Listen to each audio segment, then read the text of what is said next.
आपके सेहत चैनल में आपका स्वागत है। इस चैनल में हम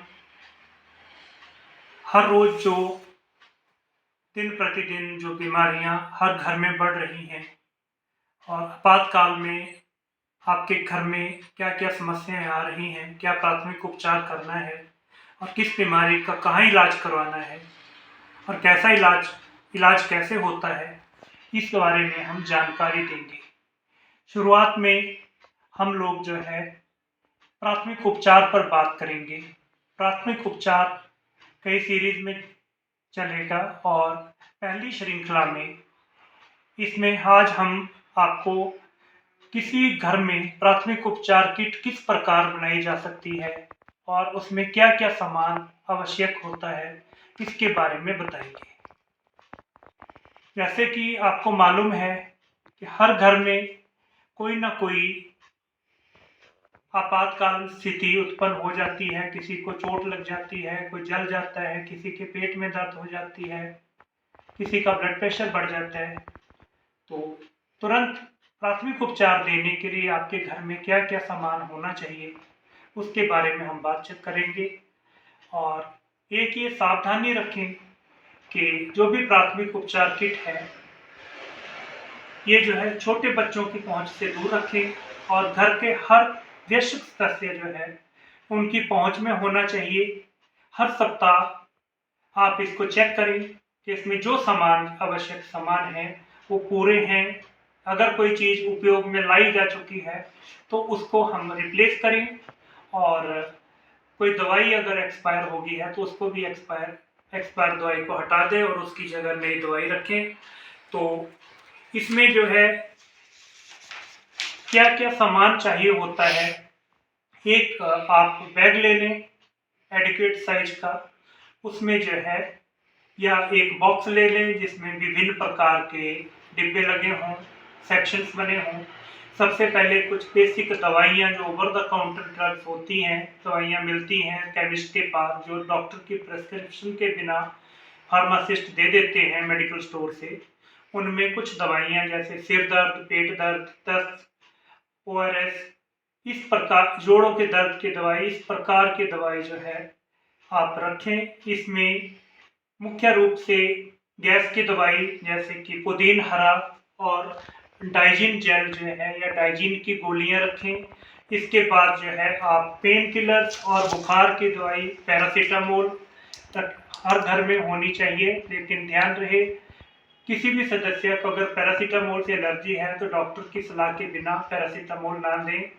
मरोड़ की दवाई हर घर में होनी चाहिए। गैस की दवाई जैसे पुदीन हरा से भी मरोड़ का दर्द ठीक होता है, या ड्रॉटिन की दवाई गोलियां रखें, या सुपर स्पास की गोलियां अपने घर में होनी चाहिए। इसके अलावा जो है सिर दर्द के लिए पैरासीटामोल ही इस्तेमाल की जा सकती है। इसके अलावा हम बाम भी रख सकते हैं। बाम अप्लाई करके जो है सिर दर्द भी ठीक हो जाता है। इसके बाद जो है एंटीसेप्टिक क्रीम्स जो होनी चाहिए हमारे घर में। एंटीसेप्टिक क्रीम्स में जो है बीटाडीन ऑइंटमेंट होना चाहिए या मुपिरोसिन क्रीम होनी चाहिए। एंटी बर्न क्रीम होनी चाहिए जिसको बर्नॉल कहते हैं, बर्नॉल के नाम से प्रसिद्ध है, बर्नॉल क्रीम होनी चाहिए। इसके बाद जो है दर्द निवारक जेल जो जोड़ों के दर्द के लिए होता है, मोच वगैरह आने की स्थिति में जो है इसको जो प्रभावित स्थान पर लगाया जा सकता है। इसके अलावा जो है दस्त लगने की स्थिति में जो है जिसमें डिहाइड्रेशन हो जाती है उस स्थिति में हर घर में ORS के पैकेट्स या ORS के ये जो ड्रिंक है ORS रिहाइड्रेशन सोल्यूशन जो मार्केट में मिलते हैं ये होने चाहिए। ग्लूकोज होना चाहिए ताकि किसी को अगर शुगर का मरीज है उसका शुगर लेवल कम हो रहा है तो तुरंत उसको ग्लूकोज दे दे। इसके अलावा जो है एलर्जी की दवाइयाँ जैसे कि एलोवेरा, कैलामिन लोशन, सेट्रिजिन की गोलियाँ ये हर घर में होनी चाहिए। और ध्यान रहे कि हर घर में एक प्राथमिक उपचार मैनुअल का होना आवश्यक है। और जितने भी इमरजेंसी नंबर्स होते हैं वो हर सदस्य को पता होनी चाहिए, जैसे कि पुलिस का नंबर यूनिवर्सल जो है पूरे भारत का 100 नंबर होता है, एम्बुलेंस का नंबर 112 होता है, और नेशनल हाईवे असिस्टेंस का नंबर जो है 1033 होता है, नेशनल डिजास्टर मैनेजमेंट का नंबर 1078 होता है। ये टेलीफोन नंबर्स हर घर में होने चाहिए। और ध्यान रहे कि हमेशा जो है प्राथमिक उपचार के बाद अगर किसी मरीज को, प्रभावित मरीज को आराम नहीं आ रहा है, तो प्राथमिक उपचार देने के बाद आप एम्बुलेंस को फोन करें और योग्य डॉक्टर को अपने मरीज को दिखवाएं और वहां से परामर्श और इलाज कराएं। अपने आप अपना डॉक्टर ना बने। ये केवल घर में प्राथमिक उपचार की किट है। इसके अलावा जो है जो चीजें जरूरी हैं उसमें एक जो है मेडिकल टेप होनी चाहिए, कोल्ड कंप्रेसिव होने चाहिए। ये कोल्ड कंप्रेसिव मार्केट से मिलते हैं। इसको फ्रिज में अगर रखेंगे तो ये ठंडा हो जाता है और इसमें बर्फ जम जाती है। या अगर कोई मोच वगैरह कुछ आ जाए तो वहाँ इसको लगाना लाभकारी होता है। इन केस अगर आपके घर में कोल्ड कंप्रेसिव नहीं है तो आपके घर में फ्रिज में हमेशा बर्फ होनी चाहिए। बर्फ को तोड़कर उसको एक रुमाल के डालकर उससे कोल्ड कंप्रेसिव का काम किया जा सकता है। हॉट वाटर बॉटल होनी चाहिए, जैसे गर्म पानी की बोतल से सेक देने से पेट दर्द में आराम मिलता है, और जहाँ सूजन होती है, हमारे शरीर में दर्द हो रही है, वहाँ भी गर्म पानी की बोतल से आराम मिलता है। कुछ हमारे पास जो है स्टरलाइज्ड गॉज पैड होने चाहिए। इसको स्टरलाइज करके ही रखना चाहिए। और इसके बनाने का तरीका ये होता है कि पहले गौज खान को काटकर एक 4 इंच का पट्टी नीचे रखें, उसके ऊपर ये रुई रखें, रुई के ऊपर जो है ये पट्टी की दूसरी लेयर लगा दें और इसको जो है इस तरह से बना लें। इसको घर में स्टरलाइज करने का तरीका, आपको घर में कोई जाली रख लें या मोमो बनाने का जो भाप देने का बर्तन होता है उसमें 1 घंटा तक भाप दें और इसको हाथ धोने के बाद एक साफ कंटेनर या डिब्बे में स्टोर करके रखें। इसी तरीके से हम आईपैड भी बना सकते हैं। आंख में चोट लगने या आंख में कोई किसी प्रकार की दुर्घटना होने में चोट लगने के कारण आंख में आईपैड हम लोग लगा सकते हैं। कुछ जो है हमारे घर में पट्टी के रोल होने चाहिए। जैसे चोट लगने की स्थिति में जो है पट्टी की जा सकती है। कुछ बैंडेजेस, जो इलास्टिक बैंडेजेस मार्केट में आती हैं, वो होनी चाहिए। छोटा मोटा रगड़ या कट लग जाए तो साफ करने के बाद उस पर बैंडेज लगाई जा सकती है।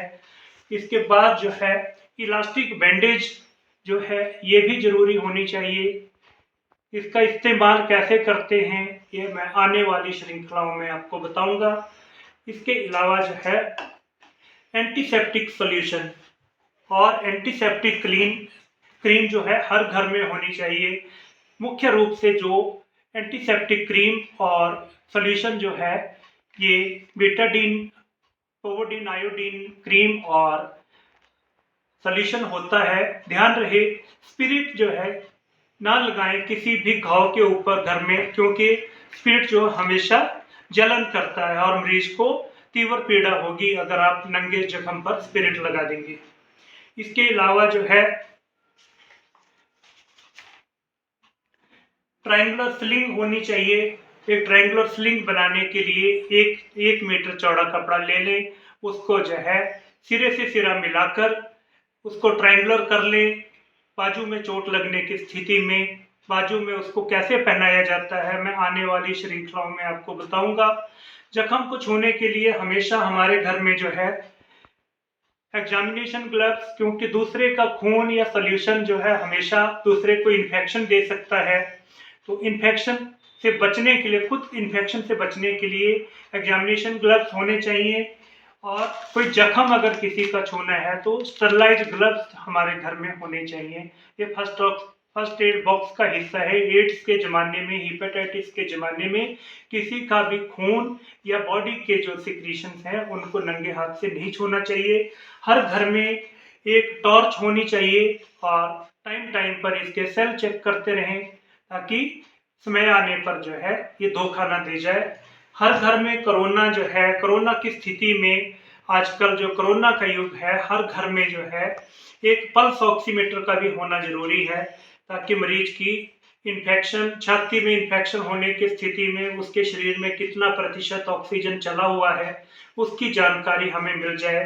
बुखार आने की स्थिति में कितना बुखार है, हर घर में एक थर्मामीटर होना चाहिए, ताकि लोगों का बुखार की जांच की जा सके। और मैनुअल से हमेशा सीखिए, और आने वाली श्रृंखलाओं में मैं बताऊंगा कि थर्मामीटर का इस्तेमाल किस प्रकार से कर सकते हैं। थर्मामीटर जो है 2 प्रकार के होते हैं, एक मरकरी थर्मामीटर होता है, दूसरा आजकल डिजिटल थर्मामीटर आते हैं।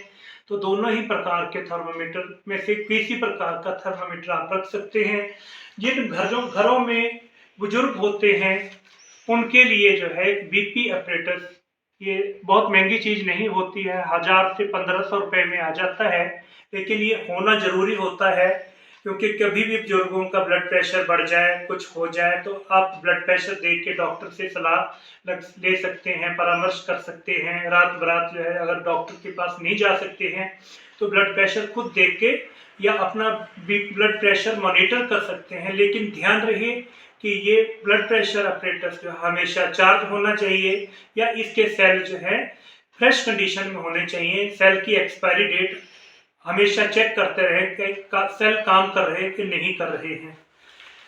इसके अलावा जो है दोस्तों, स्प्लिंट्स होने चाहिए घर में। स्प्लिंट जो है फ्रैक्चर होने की स्थिति में स्प्लिंट्स बनाए जाते हैं।